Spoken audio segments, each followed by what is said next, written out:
So I'm just going to go through the starting process here on the AFB014. The front cover that protects the instruments. Normally supposed to be in the upright and locked position, but you need to go ahead and turn the main power switch on, which engages your battery down here. One moment.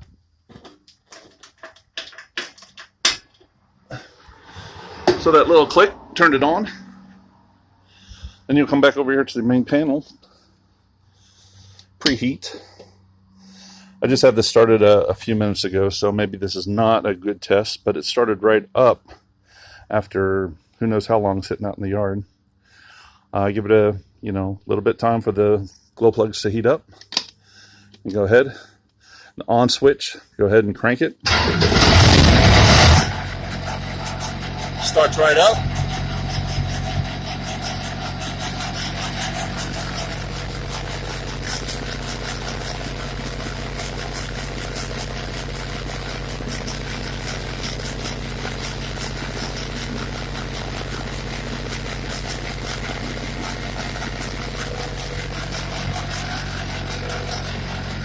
On the control board, you have your 12-volt fuel, main pump. I don't have water hooked up to it. And I don't know if you can see that crack or not. I'm going to go ahead and shut her down.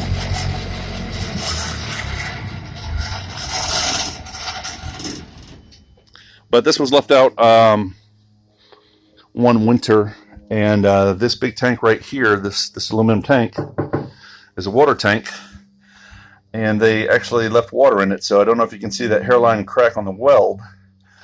But supposedly it did quite a number and a bit of damage on some of the pipes. So that will be my first, I guess, evaluation or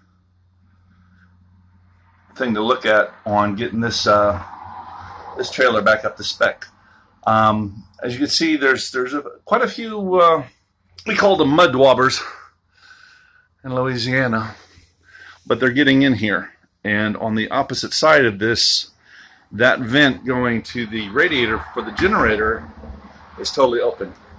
So what I think I'm going to do is open that compartment up. I'll take a walk around. But as we're walking around, this is the front side. This is actually the cold side. This is where people getting decontaminated will come out of the chamber here. In here you have three separate areas with three different aisles, so you can fit 9 people. Well, maybe wouldn't want all 9 in here at one time. But this first section here is where people would disrobe. Second section, you have instructions, remove clothing. You'd be given decontamination bags, and each one of these dividers tells you what to do. So this one, these middle ones go all the way across, so you don't have any side to side vision, so to speak, unless you're like looking up and under. But then second phase here, you have red for your warm water, hot water. And blue, I'm guessing this is your soap shower. So you'd soap yourself down, rinse. And once you're done with that, then you'd step into your third chamber here. And follow the instructions. Remove contents of bag C.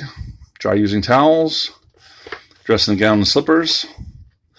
Do your identification band. And then you exit trailer. This is part of the trailer's external thing. You have your stretcher here. Actually, two. You have this body board, and then you have this stretcher that's detachable from a mobile type base with wheels. So in case it's a little bit too heavy for 2 people, you can move your 2 people here and use the wheels on the back side. Wheels there. Let's get past this, guys. To actually mobile lift. The part of this trailer also for people that have been injured take around over here, is this door here. This is this long door here. That's for people to actually enter. There's iron steps that fall out here, and this is for your people in the stretcher or that are injured and are unconscious or whatever, need to be decontaminated. This folds down and around the back here. Coming back to the cold side of things, you have the exit. Inside there's roller boards, just like you see in the airports, where you put your things that need to go through the x-ray. So you basically put the stretcher on the mobile roller board on this side. This opens up to just a supply area here. This is just like a 1 foot, 1.5 foot deep storage area for all your hoses. Very, very well designed unit. You have external power here. Part of the setup on this cart, I don't know if you can see that, but that gray bag is actually a tent. And then under it you have the same floor that you do in the trailer. So you put the tent up, you put that floor out there, out in my forest here that I need to cut down. But people would pre-enter the tent. That's where maybe you do your admin or find out who they are and give them information. They come up through here with their decontamination bags, start the process, then go out the other side. So your tent could either be on this side or the opposite side, depending on where you do it. On top of the orange board there is a fillable bladder, supposedly 1,000 gallons. And if you look down here, you have wastewater outlets. So all the contamination water and whatnot feeds down to the floor and feeds out through these holes. Put your bladder here. Same on this side here for this shower facility over here. And that would take care of all your wastewater. So as you can see in here, this is the other side of the generator. If you look in there, I don't know if you can see through, but there's nothing protecting you, protecting the inside. So we'll go ahead and probably pull these off, replace them with stainless steel, and put a simple air filter behind this to keep the pest out. Coming down from St. Louis, lost 3 tires. I want to say not bad. They were sitting out in the field for about 16 years. These are the 2 new ones. But coming down from St. Louis, managed to lose one of them, then went to Walmart and got, actually I should say lost 2 of them. As you can see, it's kind of what happens to 16-year-old tires when they're dry rotted.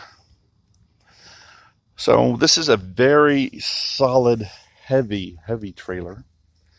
I was towing it with the 2004 E350 with a weight distribution hitch, but still this thing pulls like a brick with that, and it's got about an 8,000 pound gross vehicle weight by itself. Part of the electric is external lights. There's also a tripod with another 3 externals in here. And that's about it for now. I'll start up another video with everything opened up. But brand new, this cost the government about $84,000. And thank God they never had to use it. But in today's changing climate, you just never know. Secondary uses, you could pull out all the decontamination stuff. Park, hell, the trailer's solid enough. You could park a couple of UTVs or ATVs in there. Convert this to a living area. You've got the water, you've got heat. That's another thing about this thing. Diesel diesel heated water and diesel heated vents. So you have hot showers when you want to. Also, as a possible bunkhouse situation, this could be the center of your camp, providing electricity to everybody else. Convert that right there to a mess hall. Use the rollers to actually, take trays in and put trays out. Backside, small dining room, or again, your ATVs. You have the plumbing in there, so you can wash them down before you even leave your site.